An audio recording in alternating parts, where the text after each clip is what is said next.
Hello, my name is Andre V, and I'm the founder of Parcel Locker Central. And we are wrapping up 2025 and looking for 26.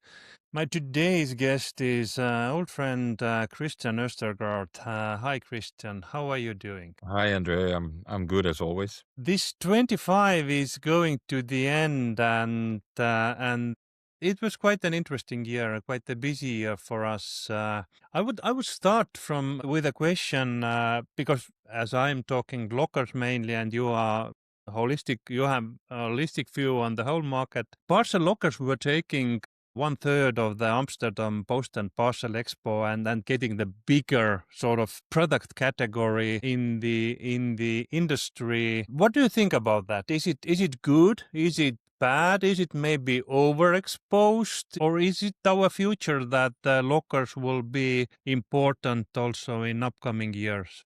I think it's completely fair. If I have to, it's my take on it. I think that I see that lockers are moving a little bit from being, how can I say, from a nice alternative to actually be something that is a must. And I think that's why the attention is so big now. And I think this is not something that happened in one market. It's happened across the markets. And that's why I think it really made sense that they were so big. We of course, you and I have discussed many times, how will the market look in, are we going to see a consolidation? Because there's a lot of vendors on the market today, and they're coming from all over the world, so to speak. And will we see a consolidation in the future? Yes, probably yes. But I think right now, since some markets are extremely mature, the Baltics and Poland, and you have other markets which are growing up quite fast. Some are semi-mature. I would say most Western Europe is getting quite mature, but they have a different take on it.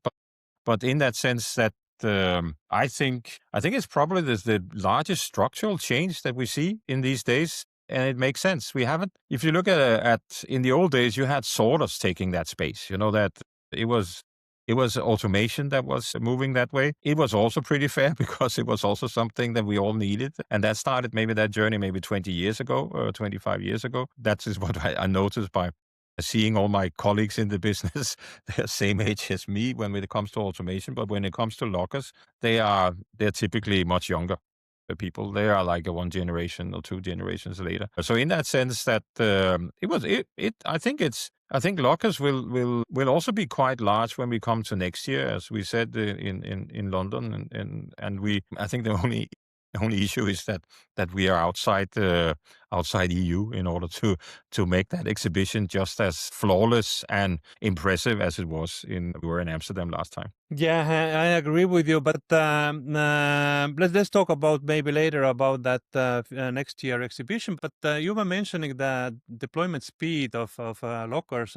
For me, sort of interesting example for that is actually the UK market, because 3 years ago, nobody would anticipated that out of home and lockers are thing in UK, because this is the traditional home delivery country. But now this is like a battlefield. This is like, and in a good way, not in a bad way. The competition is fierce, but this is not bloody yet, let's say. But No, why do you think UK and this switch and this quickly? well, I think it's just a picture that we saw the same thing. If you look to the Swedish market, this is also something that exploded in our hands very fast. And I think it's a question about that you have one large provider for the home market, which was, when it comes to home delivery, which was Royal Mail. And it's clear that when you look at these things and somebody's trying to grasp a part of the market, and they grasp a part of the market with another thing, which was lockers, and it actually takes off because I think convenience is the part that actually connects all these things. I think it's the end consumers' convenience which are changing.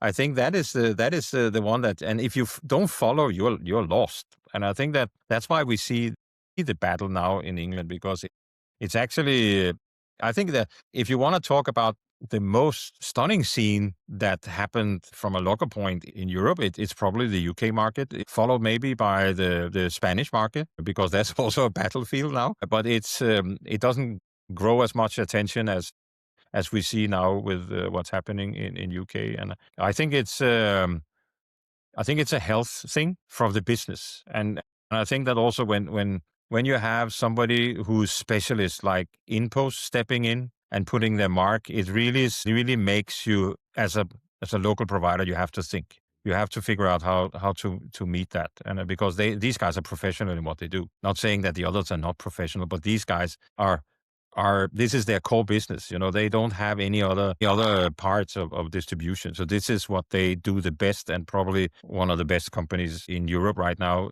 are doing that. So I think that is something that sparked the attention that we all need to do something better. And that's why we see that some very interesting things where companies are really growing their market share, or their part of the market share when it comes to locker. So I think for me, it's a market to follow. It's one of the nice things to see the involvement and see the products coming out, talking to the people, what's happening in the market, and I'm looking always forward to hear what news are coming from this market. And I think that because it actually projects something that we will see. They're moving so fast right now that we will see some of it spill over to the way that we are operating in the rest of Europe, and how we have to operate. So I think that I'm, yeah, I'm just impressed about what happened, so to speak. And there are so many things that I can't even explain to myself, and why this example in UK is so important is that first of all, the locations.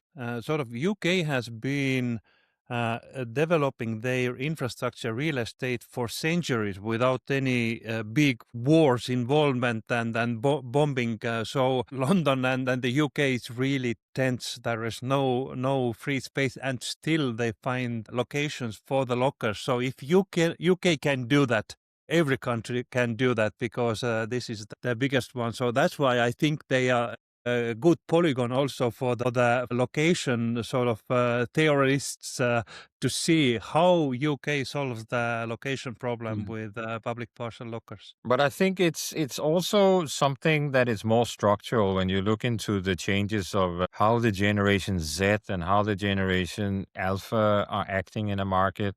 The switch from brick and mortar to e-commerce, the multi-channel offerings. It's not just one thing. It's a lot of things that's impacting at the same time. And of course we see that in other markets as well. But I think that this is something that is just getting exploited in a way that we haven't seen before in the UK market. And that's why I follow with huge interest in what's happening, and the takeouts from the British market, because you can say that we all agree upon that. Every market is separate. Every market is very special, and you have to serve your end customers in a way that they just need to be served. But I think that we will probably see many of the models played out in UK. Yeah, and again, still staying in UK, one thing happened this year officially at the end was sort of the final seal of the Royal Mail privatization, and I think that this is also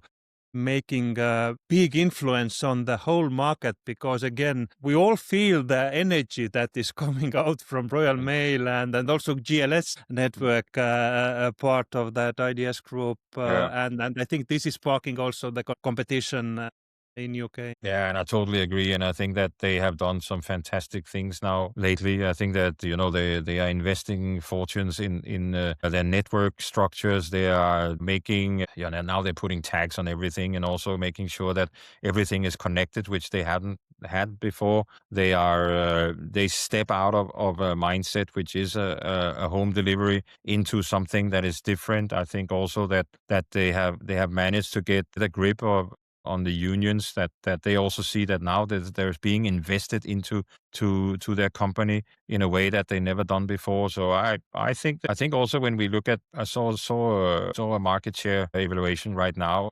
I think also we could see that has spawned into that the recipients also say that this is a good way of moving. will be interesting to follow in 26 as well. So we will keep our eyes open to see what's going to happen next year. But I have to ask it in a sense, if we finish now with UK and turn a little bit south to the biggest European market as such, Germany, and nothing like that happens in that country. So what do you think? What are the reasons there? Whether this is the regulation, whether this is really the customer preference that prefers home delivery only, or this is the dominance of DHL in that country, or it's Amazon presence that is very strong in DACH region. I think it's a mix. I think I'm not sitting here trying to stereotype the Germans because there are too many of them. But and this is one of our good neighbors in Denmark, where I'm from. So I always like to go to Germany. But I think that it's a question about structures, and it's a question about that. If you look into the German home market, there is a huge wish for having home deliveries. I think that where you have that home delivery issue is when you come to the cities, where if you go to Berlin is a quite complex city to run home deliveries anyway, because you have these backyards which are 1, 2, 3, 4. You have this. I have Somebody is very demanding. Somebody is ringing to me. Sorry for that. And it goes into my laptop. Damn. But this is what Intervention. this is what happened with live. No, but it's there you have different complexity, because you have to deliver to the neighbors, because or whatever, in the way that to do that, because it's really difficult to get that delivery. And I think that we will see that spawned of that. We will see that out of home will grow fast as well. We also saw that the same thing is happening in every time where you have apartments. You have a difficulty in deliver things, because you have the possibility of home delivery. You have the possibility of like we do in Denmark. You can deliver it in the dog sheds. You can deliver it in many different places. I think we have in Denmark 13 different places that you can put as safe places where you deliver the parcel. And I think that is something that we will see change a little bit over time. But it's since you feel that your house is the most convenient, and they still do. I saw some service about it. It will take a little bit of time, but we also have to recognize that the parcel locker network in Germany was the first one, and actually I must say I was back in the days. I was really impressed about I think it was Frank Appel at that time. He was CFO for Deutsche Post, and he went in from a CFO point and drove this change of infrastructure, which was extremely foreseen when we look into how long it took us all to move into that direction. And they have probably the best knowledge about their own country of ever, because they were already back then collecting a lot of data. So I think that they are moving into it. And then, as you said, also you have Amazon, which is really strong. And every time you go into Berlin or these places, you have these 1-hour delivery bikes running around. I think that they're really modern, but we don't hear about it so much. That's my But take on it. It's I always follow what's happening, because they are so big that they do, even locally they have different things. Autonomous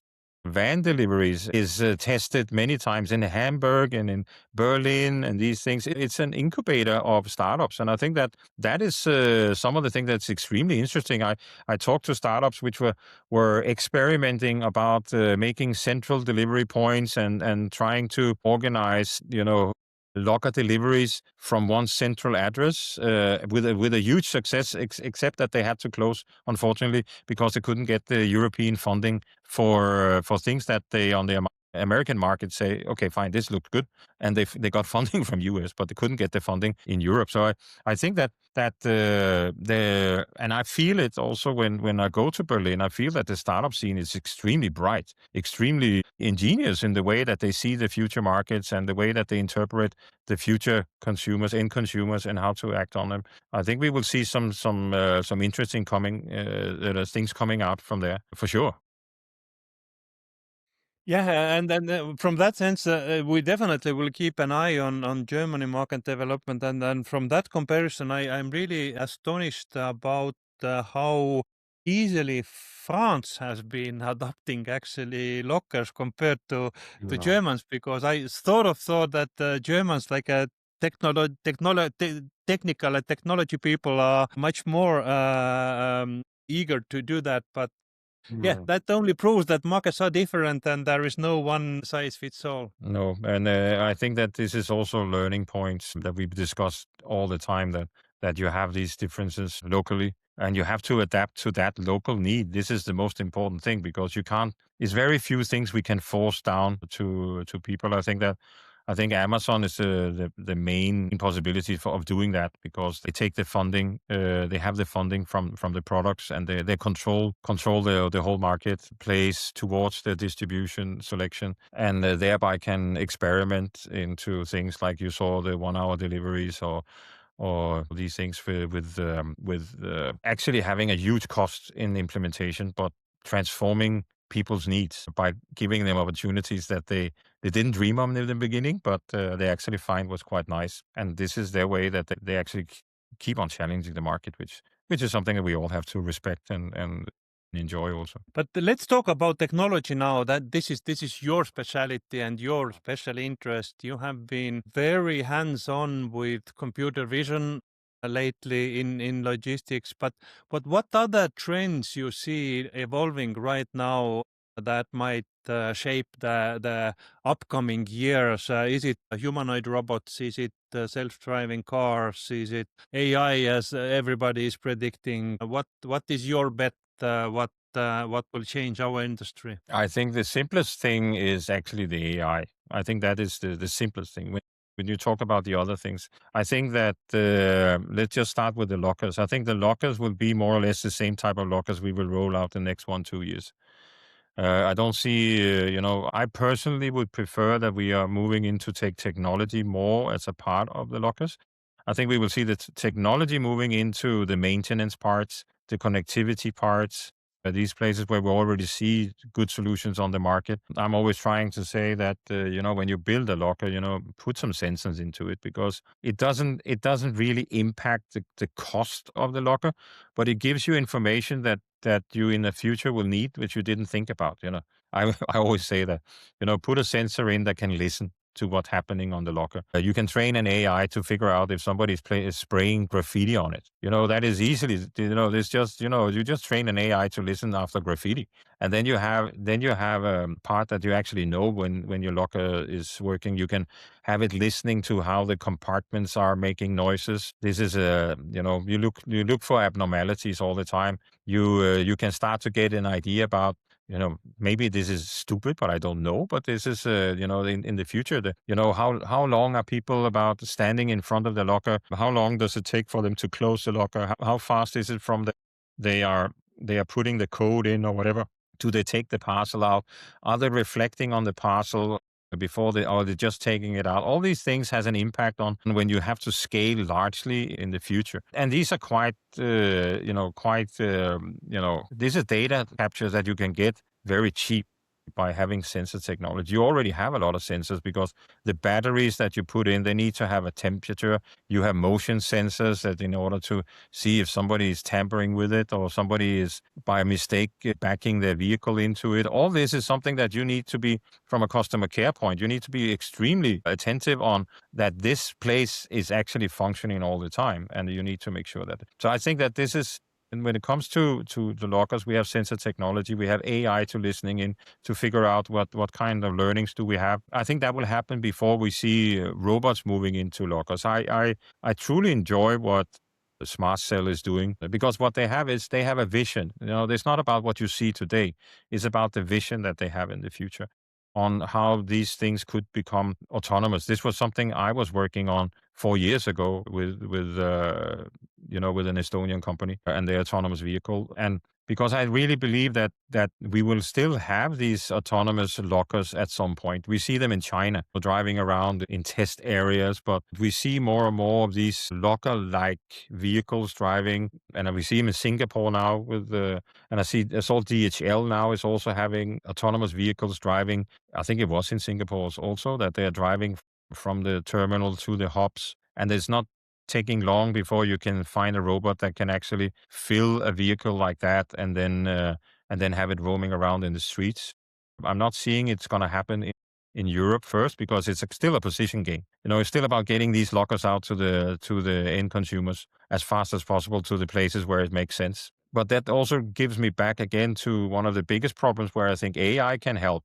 AI can help when it comes to getting us better understanding on how we can get the utilization up in a locker, because that for me is the most critical thing, because it is a huge infrastructure that everybody is putting up. These steel monsters, they're not cheap, and you need to have them. You need to have them working. You need to have the end consumers. As I say, I always say that it's like a restaurant. Huh? And every compartment is like a table. You need to make sure that you have a turnaround on the tables in a restaurant. Otherwise, you will not survive in the long run. So it's the same thing I have, that we need to see if we can, how can we motivate end consumers to empty their lockers as fast as in the Baltics and Poland, where most of them are actually picked up parcels probably in the first 6 hours, where we have in Western Europe a more, would say, personal convenience in it. We trust these lockers. So if I get a message that your parcel is now in the locker, I say, yeah, but it's safe place, and I will pick it up tomorrow, because this is one of the biggest problem we have with the locker networks and pooler networks this time of year, where we have the peak, is that everybody is quite happy about where the parcels are, and they have so many other things to do, so they will pick it up tomorrow or the day after tomorrow when they have the other parcel and blah blah blah. It's a safe place, and many of the parcels are becoming more and more subscription parcels, and or you see the volumes that are coming from China, which is not, super high need parcels. So there you get more of a convenience way of working. So I think that AI will help us in order to do some of the things, that we get better attention on getting the fill rates. I would say it's not the fill rate, it's the utilization. The problem is that they're always full. That is the biggest problem, that we can't get new parcels into them. And also, one of the other problems which we have to work on, where I think also AI is going to help us, is locations, in the sense that to evaluate very fast, and we do that now. We evaluate extremely fast if the introduction of a new battery-driven locker is following an implementation pattern which bounds for a success, or it's not. And if it's not, we move it very fast, because customer convenience is the thing that we have to still elaborate on and try to get in. Then you said other things, robots and humanoids and autonomous vehicles. Yes, we are looking into autonomous vehicle. I think it's more needed when it comes to home deliveries, or these kinds where we have back and forth driving from a hub to a delivery area or whatever. There, I think we can have these things. But I see that is being postponed, because the investments are going now in other areas. They're going to increase your locker network. But when we see into the terminals, I believe truly that we will see that in 1 year we will have deployments of humanoid type robots, not humanoids as such, because the ones we see on the internet, these are more marketing stunts, but we will see them come into healthcare. We will see them come into our type of logistics, and we see now the spread in China, where they actually are moving into auto production. And I think that we also have BMW have a lot, and we see what's happening in US. And I think that that's going to happen, but it's probably going to happen from 1 to 5 years from now, and it's going to be scaling up extremely fast at some point. Yeah. What can I add? You mentioned so many interesting things. I would definitely like to elaborate. One thing that stuck me was recently Finnish Lehtipiste. Yeah, they are the open agnostic network operator in Finland with 700 or 800 lockers. He introduced the average, not average, the dwell times, how long the parcels are in the locker, and the quickest or the shortest lockers were 2.5 hours. The parcel stays in the locker, and this was not the peak season. This was not 1 day average. This was from January to November. So this is a continuous performance of the locker. The first fastest was 2.5 hours, and then 5 hours, and so. But again, if this is 5 hours, then you can use one compartment five 4 times times. a day, in a sense Yeah. that And I this is told definitely. I totally agree, and that is, how do we motivate this? You impose, you have 2 days for free, and then it's not free anymore. And that's a question about, it's always been about the carrot and the stick. Are you going to motivate them in some way, or are you going to punish them in some way? And I think that it's never nice to punish. It's always more motivating if you can get your end consumer to come and pick them up early. And I think that's what I think now we're in the middle of a peak, and we are doing again what we did last year in Denmark, that we are actually giving people a lottery ticket if they pick up their parcel in the first 24 hours. And it has an effect. We can't say how many percent is doing, but I think it's a motivation thing that you have that possibility. And I talked to Vinted before. They also see that these are things that they're not doing it, as I understand, but they can do it. They understand that they have possibilities to motivate people in order to, with lottery tickets or whatever, or you can win an iPad or something like that. I think that we need to work on these parameters as well. But I also saw that, that if you read about what some of the evaluation points, if you have a locker that is where you say that, we are closing it at 9 o'clock, just saying, okay, this is closed after 9 o'clock, you will know that the people, in order, because they don't know where it's going to open again, it's more like that, if you have a moving locker and stuff like that, then they will run in and make sure that they get it, because then they are not comfortable about it. Maybe it's not there tomorrow. So it's all about this comfort part is extremely important when it comes to getting people to move and not. And that's why I believe that in the future, where maybe you have rolling lockers. I'm just talking about some autonomous lockers that drives around, parks in front of the most sought after points, because we have points. I can tell you points here in Copenhagen where we probably could have 5 times as many parcels as we have, and it's just because that is the most convenient spot. But it's from constraints not possible. We can't get more space or whatever it could be.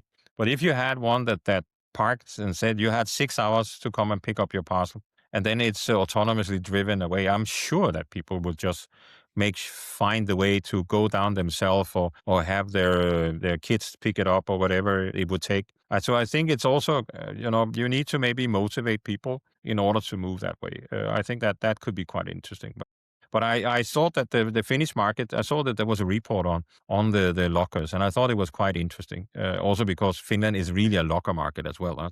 So in that sense, I think this is one of the most important data catches that we need to look at, and I think we need to look at it even more. We need to go down and see, okay, fine, can we define some archetypes of people who are faster than others, and then start to figure out how to communicate, especially to that segment, and also from a shipper's interest. We talk about going back to the German market. I think that some of the best things that came out, and that was the outspokenness of the problem of having a sustainable business delivering parcel to the countryside at home. It was, of course, it makes better business for all of us to have lockers or puto points in places where you actually have the end consumer move to you instead of you moving to the end consumer. And I think that these are the things where what can we trigger in motivation in order to do that. That will also transform the way that people will pick up and other things. I think that we can do much more there. There's a lot of data to be analyzed. There's a lot of tests to be done, and I think also with communication, which Amazon has been really good at. When they do changes, they're really communicating to the end consumer, and to change the patterns for a better usage for all of us. Huh? But you mentioned it also a few times right now. I think that one fundamental shift that has to happen and the level of that is in different levels in different countries, is that delivery and delivery related services are paid, because there are still countries and still situations where delivery is sort of free of charge. I see it from my first hand, as I've been years in media business, and this is the industry did also wrong when internet came in 2000s. They started to publish everything in internet for free and were relying on the advertising based model, and now the industry has been trying for 20 years to teach customers again back that this is a content that you have to pay for, whether in subscription or paid way. I think that when we switch that mentality that okay, if you want cheap delivery, you can have cheap delivery. If you want to have it next day, it costs a bit more, but you can have it. If you want it in 5 hours, you can get it. You will pay 20 euros and somebody will bring it to wherever you are. I think, and this is in different levels in different countries. In some countries, this is already standard. People are paying for that and also paying for additional services. But Yeah. in some countries, especially Germany, and that's why I think that the Amazon influence is very important there, that they have used to the situation that delivery is sort of included in the price, and then they don't want to pay anything for that. No. No, but we see the same thing when you talk about sustainability. This is something that you just expect, but we all had to change our last mile fleets to electrical vehicle, and making the charging grids, which is also something that we had to invest in. And this is not for free. There's nothing for free in this, but it's a mindset, and I see this in many parts when it comes to returns. They are free. And it was something that you introduced it as a part of your marketing cost in the beginning, just to make sure that we transform from brick and mortar to home delivery, and then it became a success. And then somebody started to look at the cost of this and the sustainability parts of that, and they were not really good, because there was a lot of volume going back and forth, and handling cost of returns was exploding. And then you had all the fraud also with the returns. And I saw the last thing now is that it was in DoorDash in US, where you order food, and then you take a picture of your burger or whatever you got delivered, and then you put it in through an AI that makes sure that it's undercooked, and then you send the picture back and say, hey, I don't want to pay for this because this food was undercooked. Yeah, but it's actually now they are now recognizing this as a problem, and they now have AI detection on every picture, that when people are complaining on their orders, that it will be evaluated if this is an AI generated picture or not. And it's just saying that the ingenious of people, in order to, why would you fraud for a burger? That's it's not going to be that much money, but it's enough because it's so easy today to do that. And these are things that are really, generating a lot of cost, and there was probably one guy who was playing with his Meta solution on his Facebook or whatever, to try to see if he could do that. And instead of growing a beard out of the burger, he just said, can you show it to me undercooked? And of course he spreads it to all his friends. And now DoorDash has a huge problem with that, with the home delivery of food, which is all undercooked, And that is the thing that, yeah, you start many times with a good intention, and you just haven't pictured what is the next step. And since this is a highly competitive business, we will always, everybody can talk about the elephant in the room and the problem about it, but there will always be somebody a little bit smarter that will find out how to do a business plan when the others are taking money for it. I will not take money for it, because I will connect this to some kind of subscription scheme, like Prime, And now my Prime, in the beginning in Denmark, I got parcel delivered for free. Then it moved up to 49 euro before I could get it for free. Now it's 67 euro for free. So it's just like, okay, fine, they are just, and then they give you, we give you a new movie. So blah blah blah. It's always a development that you start with these free offers, and this is never sustainable business, but it's sustainable mindset. That is the problem, as you point out, that we have this. I'm only looking for this if I can get my deliveries for free. And we didn't even talk about agentic AI yet, but because that is gonna be another part that's gonna change the way that we are operating this. I don't know if you tried Rufus in Amazon. Did you try that? No, not No, yet. Amazon has a small little, it's a first trial of agentic. It's not there yet, but it actually guides you when you sit on your home, on your Amazon page in order to say, okay, I want to find, I need tissue paper. Can you find me some good? And I want a 4-layer, and it finds it for you. Instead of you have to sit and search, it will come up with the 3, 4 solutions. I haven't been able to make it to move to my basket yet, but I'm trying a little bit. Now it says, do you look in your orders? I said, I looked in my orders, I couldn't find it. But I was just trying to see, okay, how this is the first part of it, and Amazon will help you to shop at Amazon. Others will help you to shop at other places. But these are the ones that you're going to generate yourself or via ChatGPT or something like that. I'm not at all surprised that Amazon is doing that, because there is a, what comes to agentic shopping, then there is a defined Amazon problem defined, and this is exactly the fear that agentic buying can destroy, first of all, marketplaces like Amazon. Because why Yeah. they exist? They exist because whatever you want, you will go to Amazon and you will find it. But Mm. now, if you will have an agent who is able to screen hundreds of thousands of places, then this advantage is not valid anymore. So I agree with you. So I think we will switch. I agree very much with you because I was just reading, it was an article, it was actually on LinkedIn, quite interesting, from Arthur D. Little, that looked at the marketplace's total part of the volume of e-commerce. It was substantial. But there is also saying, okay, what is going to happen now is that when you get these agentic purchasing processes, how is that going to interfere with these big market players? And the big market players are the ones who are forcing the prices down, also controlling it via the marketplaces for negotiation power and stuff like that. So it's gonna maybe have a huge impact on how we see the e-commerce and the commerce over the coming years. And yeah, it's really something to keep an eye on because it's already moving quite fast when it comes to the travel industry. When you need to book an airplane or you need to book in a hotel, use it. I use a prompt when I look for hotels today, where it does describe my preferences, and it's much faster than the sitting looking into my standard hotel guide before was using booking.com.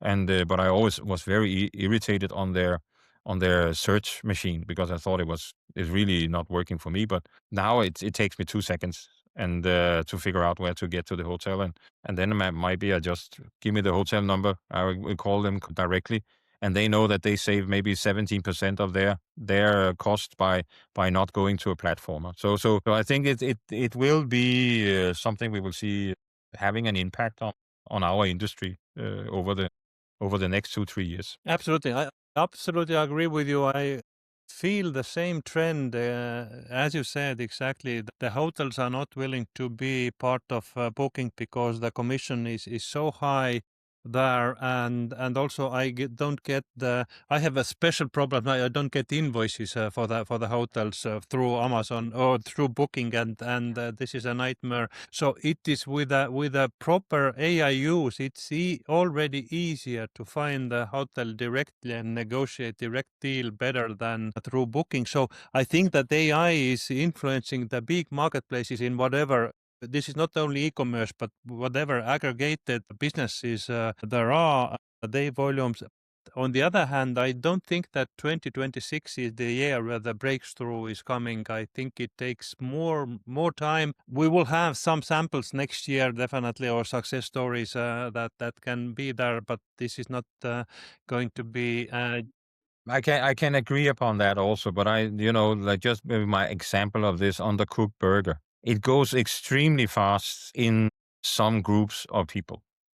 That we will probably see the alphas are moving extremely fast when it comes to these things. And we have seen that the sets, they are under heavy influence of the alphas, because the kids will just ask, why are you not doing that, dad? Why are you not doing that, mom? Are you stupid or what? And then they don't want to be stupid, so they have to move.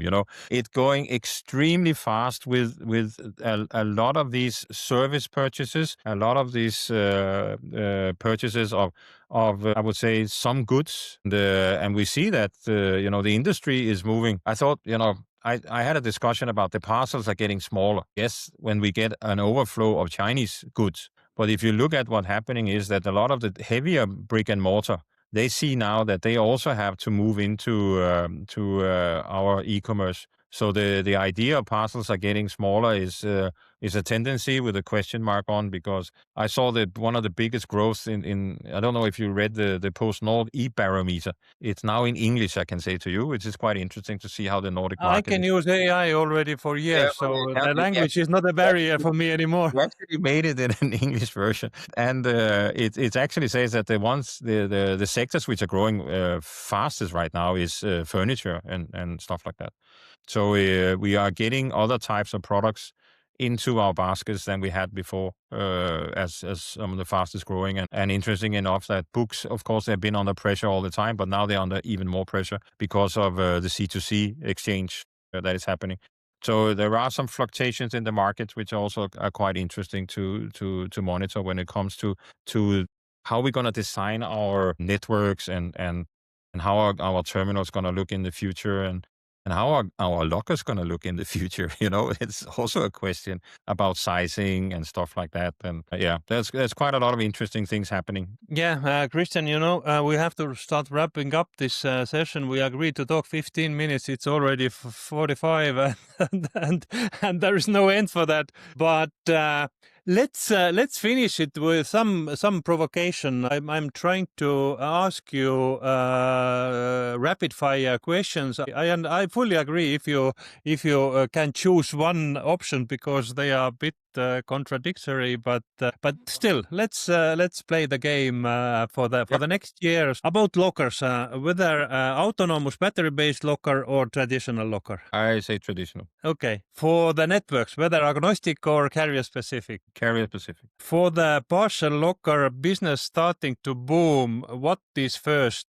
Germany or US? Germany. Okay, and the last one, Hivebox in China, whether will make IPO next year or not. I think they will make. Okay, thank you, Christian.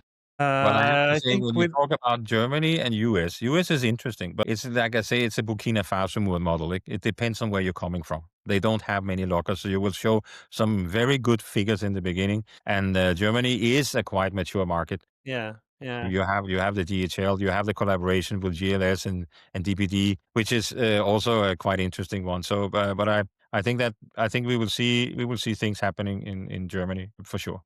Yeah, 26. but the contra argument is that US is very competitive, and if one of the big fours decides to go heavily in lockers, then the other three will follow, and this will speed up the effect, because in Germany there's not so much competition. I agree. But the thing is also, you saw Walmart moving into places where they haven't been before, and they are consolidating quite a lot of the things they do. And I think that if you have some of these, the battle is more about the battle between the largest. And I think that Amazon has a very good knowledge about the lockers. And if they wanted to have lockers, they would have put them out now. I think so, in a scale which is completely different. Because if you look at their numbers that they have in England or other places, which you don't see, but you can see the numbers afterwards. You don't hear much about it. And they're moving fast in Spain.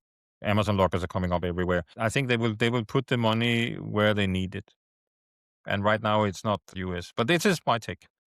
We can take the But talk in 1 year and we can see if I was completely wrong on all of them. I give a beer. exactly. So thank you, Christian, for that. I hope you will have a wonderful Christmas and then New Year, and hope we are going to meet very soon. Yeah, we will probably. So, and the same for you and your family. Take care. Bye bye.